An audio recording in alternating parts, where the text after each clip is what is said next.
So hi అండి, అందరికీ నమస్తే. ఈ యొక్క వీడియోలో 'రాజాసాబ్' యొక్క మూవీ వస్తుంది కాబట్టి జనవరి 9న. సో ఆ యొక్క మూవీ అనేది ఎలా ఉండబోతుంది? అది కాకుండా 'వారణాసి' మూవీ నుంచి అప్డేట్ అయితే రాలేదండి. సో ఆ యొక్క స్కేల్ అనేది ఎలా ఉండబోతుంది? అంటే ఐమాక్స్ థియేటర్‌లో తీస్తున్నారు ఐమాక్స్ కెమెరాతో తీశారు కాబట్టి ఈ యొక్క మూవీ అనేది.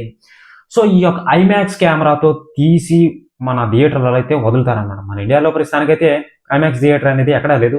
సో ఆ యొక్క రేషియోలో చూస్తే ఆ రేషియో అనేది ఎంత పొడుగుంటుంది, ఎంత కొలత ఉంటుంది, ఎంత వెడల్పు ఉంటుంది. సో అది కాకుండా చూస్తే ఆ యొక్క ఫీలింగ్ అనేది ఏ విధంగా వస్తుంది, ఆ యొక్క ఎక్స్ట్రా ఫుటేజ్ అనేది ఎలా ఉండబోతుంది. అది కాకుండా ఈ యొక్క 'రాజాసాబ్' మూవీ అనేది మీకు ఆల్రెడీ తెలిసిందే, ఇంకా హర్రర్ మూవీ ఆ యొక్క జోనర్‌లో వస్తుందని. సో వాళ్ళిచ్చిన హింట్ల ద్వారా నేనొక స్టోరీ అనేది ఈ విధంగా ఉండబోతుంది అని చెప్పి నేను చెప్పట్లేదండి. ఎందుకంటే ఆ ట్రైలర్‌లో చూసాము. సో ఇది ఒక ఎడ్యుకేషనల్ పర్పస్ కోసం మాత్రమే చూడండి. స్టోరీ అనేది ఈ విధంగా ఉంటుంది అని నేనైతే చెప్పట్లేదు. ఒక ఇమాజినేషన్ చేసుకొని మరీ చెప్తున్నాననమాట నేను. ఓకేనా? సో స్టోరీ అయితే ఈ విధంగా ఉండదు. కానీ వీళ్ళిచ్చిన ట్రైలర్‌లో ఇచ్చిన క్లూల ద్వారా స్టోరీ అనేది ఒక రకంగా చెప్పుకోవచ్చు. అందులో ఒక 80% గానీ, 20% గానీ, లేదా 50% అనేది చెప్పుకోవచ్చు. ఏముందండి, అమ్మాయి అనేది హర్రర్ జోనర్‌లో వస్తుందనమాట. సో ఫస్ట్ హాఫ్ అనేది ఒక రకంగా బయట జరిగినా గానీ, సెకండ్ హాఫ్ మొత్తం ఒకే ఇంట్లో జరుగుతుంది. అది సంజయ్ దత్ గారు ఆడిస్తుంటారు. అది సిక్స్త్ సెన్స్ అనేది ఒకటి చాలా మందికి ఉంటుంది కదా. సో ఆ విధంగా ఊహించుకొని చెప్తున్నాననమాట. ఎవరైనా సరే ఛానల్‌కి కొత్తగా వచ్చినట్లయితే ఛానల్ సబ్స్క్రైబ్ చేసుకొని బెల్ ఐకాన్ ఆల్‌లో పెట్టుకొని ఇటువంటి అప్డేట్స్‌ని మళ్ళీ మీరు చూడాలనుకుంటే చూసుకున్నట్లయితే 'రాజాసాబ్' మూవీ ఫస్ట్ మన ప్రభాస్ గారు ప్రతి ఒక్క సినిమాని వైలెంట్‌గా తీసుకొనొస్తూ, అంటే మాస్‌గా తీసుకొనొచ్చి ప్రభాస్ గారి ఫ్యాన్స్‌కి ఫస్ట్ టైం ఒక కామెడీగా అనేది వస్తున్నాడనమాట. అది కాకుండా ఇంతకుముందు 'కల్కి' సినిమా వచ్చినప్పుడు ఆ మూవీ వచ్చినప్పుడు చాలామంది బాలీవుడ్‌కి సంబంధించిన వాళ్ళు ప్రభాస్ గారిని ఒక ఇదిగా చూసారనమాట. ఏం ఆడుతుందిలే అది ఇది అని చెప్పి కొంచెం అది అటు ఇటు అని చెప్పి ఇదిగా చూస్తూ ట్రోలింగ్ అనేది చేస్తున్నారనమాట. సో ఒక జోకర్‌తో పోల్చారనమాట. ఇప్పుడు హైలైట్ ఏందంటే సినిమాలో నిజంగా 'రాజాసాబ్‌లో' ఎవ్వడు గమనించలే అసలు ఆ యొక్క గెటప్‌ని. సో జోకర్ గెటప్ అనేది ఉంటుంది కదండీ! లాస్ట్‌లో చూపిస్తారు. అది ఎవరు గమనించలే అసల. అసలు అర్థం కాలేదు. ఎవ్వరికీ అర్థం కాలేదు. సో అదొకటి హైలైట్ అయ్యింది ఆ యొక్క ట్రైలర్‌లో చూడగానే. ఆ యొక్క జైంట్ వీల్ మనిషి ఎవరైతే ఉంటారో లాస్ట్‌లో చూపిస్తారనమాట. మేబీ సంజయ్ దత్ గారు ప్రభాస్ గారు చేసే ఇదికి తట్టుకోలేక ఇంకా ఇల్లు కూల్చబోయే సమయానికి మన సంజయ్ దత్ గారు ఇంకా తన విశ్వరూపాన్ని బయట పెట్టేసి ఆ ఇదిలోకి వచ్చేస్తాడనమాట. అక్కడ క్లారిటీగా తెలుస్తుంది. ప్రభాస్ గారిని పట్టుకుంటాడు. సో పట్టుకునిన దానివల్ల తనని ఇది చేయాలని చెప్పి చూస్తాడు. అక్కడ ఏం జరుగుతుందో ఏంటో అని చెప్పి ఇంకా నెక్స్ట్ మూవీలో చూడాల్సొస్తుంది.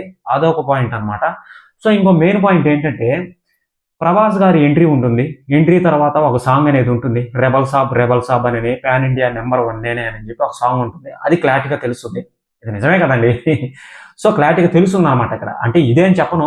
సో క్లారిటీగా తెలుస్తుంది. ఇంకో మెయిన్ విషయం ఏంటంటే, సో ఆ సాంగ్ తర్వాత హీరోయిన్ ఇంట్రడక్షన్ అనేది ఉంటుంది.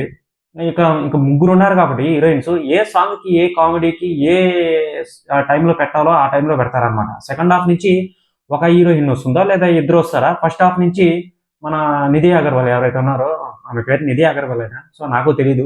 సో ఆ విధంగా ఆమెను పెట్టొచ్చు అని చెప్పి క్లారిటీగా తెలుస్తుందనమాట. ఇప్పుడు గంగాదేవి వాళ్ళవ్వ, సంజయ్ దత్ గారు వాళ్ళ తాత అని చెప్తున్నారనమాట. సినిమా చూసేదాకా ఎవ్వరికీ తెలీదు.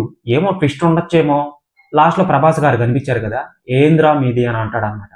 సో ఏమో చెప్పలేం కదా! ప్రభాస్ గారే విలన్ అయ్యుంటాడేమో అని చెప్పి చెప్పలేం కదా! ఎందుకంటే ఇప్పుడు ఆ యొక్క ప్రీ రిలీజ్ ఈవెంట్‌లో కూడా మన ప్రభాస్ గారు ఒక మాట అనేది అనడం అనేది జరిగింది. అంటే మారుతి గారు ఉన్నప్పుడు ట్రైలర్ లాస్ట్ క్లైమాక్స్ అనేది అసలు పెన్నుతో రాసావా? మిషన్‌తో రాసావా? ఏందసలు ఆ క్లైమాక్స్? అదే అర్థం కాలేదు నాకసలు అని చెప్పి అన్నాడనమాట.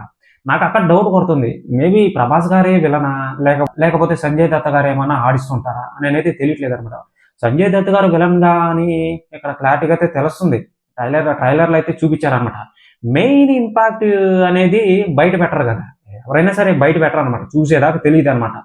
సో ఇంకో మెయిన్ విషయం ఏంటంటే, వాళ్ళని ప్రభాస్ గారు ఆ ఇంట్లోకి వెళ్ళిన తర్వాత సో ఆ ఇంట్లోకి ఎందుకు వెళ్ళాల్సొస్తది? ఏంటి?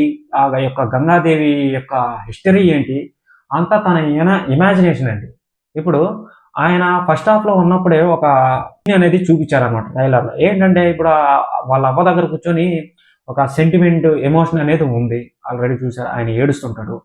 సో ఆమె ఏమన్నా ఈయనకి చెప్పింది, మనకంటూ ఒక టైం వస్తుంది, సో ఆ టైంలో మనం మన ప్రతాపం ఏంటో మనం చూపించాలి అని చెప్పి ఆ ఇంటి గురించి చెప్తుందా. సో చెప్పిన దానివల్ల ఈయన ఏమన్నా అక్కడికి వెళ్తాడా, సో అదే తెలియట్లేదు అనమాట. సో ఇంకో మెయిన్ విషయం ఏంటంటే, ఈయన ఈయనకంటూ ఒక టైం వచ్చింది అని తెలిసిన తర్వాత వాళ్ళ అవ్వకు ఫోన్ చేసి చెప్తాడనమాట, నాకు టైం వచ్చింది అని. సో వాళ్ళ అవ్వ ఏం చెప్తుంది, రాజా సాబ్ నీకు టైం వచ్చింది, సో ఇక్కడ నుంచి నీ ప్రతాపం అనేది నువ్వు చూపించాలి అని చెప్పి చెప్తుంది అనమాట.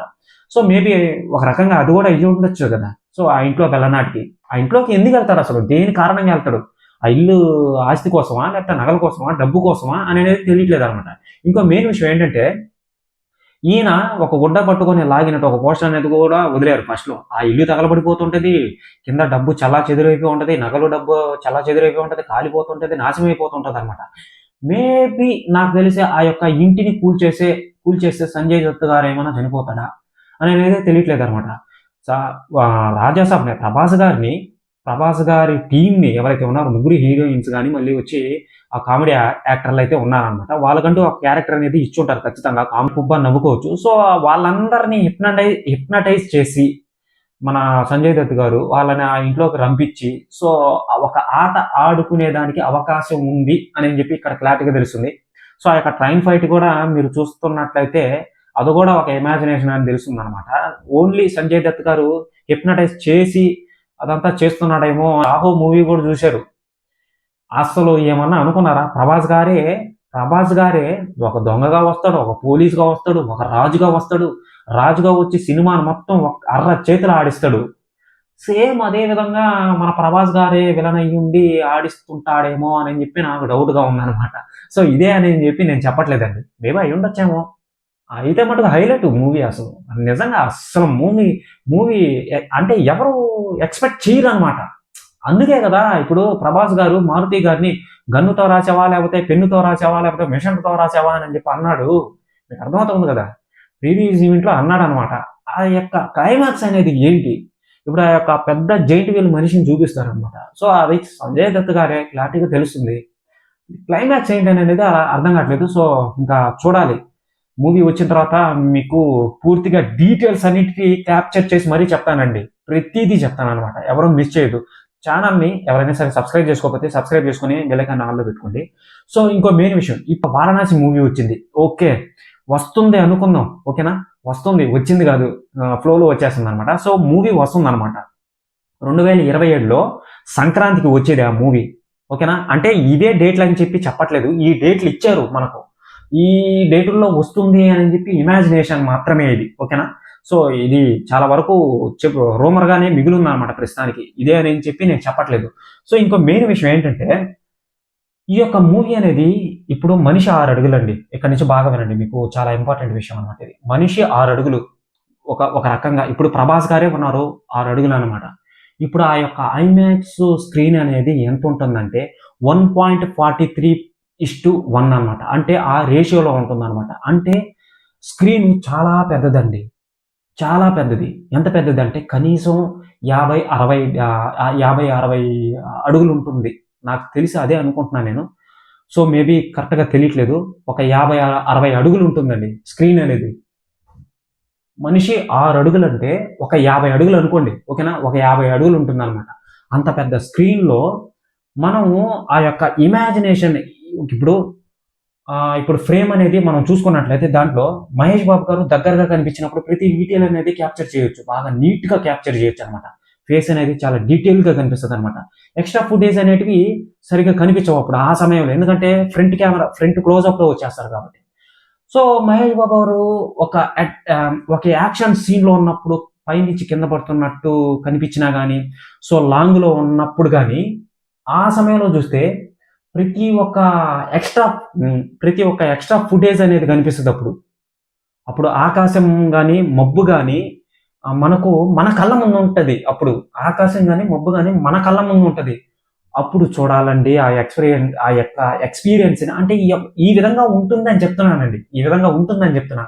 ఆ యొక్క ఎక్స్పీరియన్స్ ఎలా ఉంటుందో తెలుసా అసలు నేనైతే అసలు మామూలు విషయం కాదు అసలు అది. ఆ యొక్క ఎక్స్పీరియన్స్ అనేది వేరే లెవెల్లో ఉంటుంది. నాకు తెలిసి 1.43:1 రేషియోలో వస్తుంది ఈ మూవీ. నాకు తెలుసు కదా ఇదే కన్ఫర్మ్ అని చెప్పి ఇంకా డిక్లేర్ అయితే చేయలేదు. ఆల్రెడీ రాజమౌళి గారు ఆ యొక్క గ్లోబ్ ట్రాటర్ అనే ఈవెంట్లో ఆల్రెడీ చూపించారు, మీరు చూశారు. సో ఈ యొక్క రేషియోలో 1.43:1 రేషియోలో వస్తుంది కాబట్టి ప్రతి డీటెయిల్ని బాగా క్యాప్చర్ చేయొచ్చండి. అసలు లాంగ్ డిస్టెన్స్లో ఉన్న మహేష్ బాబుని కూడా, అంటే ఒక కొండకి అవతల ఉన్నా కానీ మహేష్ బాబు గారు నీట్గా కనిపిస్తారనమాట. అప్పుడు మీరు అర్థం చేసుకోండి ఆకాశం కానీ కిందకి కానీ ఎలా ఉంటుందో. ఆ స్క్రీన్ కూడా ఎలా ఉంటుందంటే పైన సీలింగ్ తగులుతుంది, కింద నేలకు తగులుతుంది, కింద నేలకు ఆనుకునేస్తుంది, పైన స్క్రీన్ పైన సీలింగ్ తగులుతుంటుంది అనమాట. అంత పెద్దదనమాట. మనం ఒక మనిషిని 6 అడుగులండి, 6 అడుగులు మనం మనం మన కంటితో చూస్తాం. అదే ఐమాక్స్ ఫ్రేమ్లో కానీ చూస్తే మీరు ఒక పెద్ద విగ్రహాన్ని చూసినట్టు ఉంటుంది అనమాట. సో ఆ యొక్క ఎక్స్పీరియన్స్ అనేది, ఆ యొక్క విజువల్ అనేది వస్తుంది. ఛానల్ని ఎవరైనా సరే సబ్స్క్రైబ్ చేసుకోకపోతే సబ్స్క్రైబ్ చేసుకుని బెల్ ఐకాన్ ఆన్లో పెట్టుకోండి.